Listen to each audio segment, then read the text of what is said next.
যেদিকে চোখ যায় শুধু পানি আর পানি। ভয়াবহ বন্যায় তলিয়ে গেছে প্রায় নোয়াখালীর সব উপজেলা।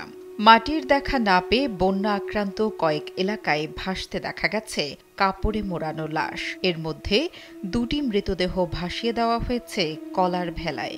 তবে একটি লাশের সঙ্গে পাওয়া গেছে ছোট্ট একটা চিরকুট। তাতে লেখা রয়েছে, বন্যার মধ্যে মাটি না পেয়ে লাশ কলার ভেলায় ভাসিয়ে দেওয়া হয়েছে।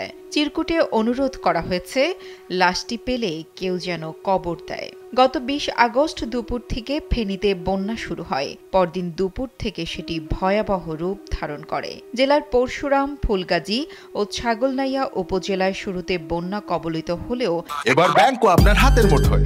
Balance transfer, mobile recharge, bill pay থেকে শুরু করে যা চান সব হবে এক মুহূর্তে।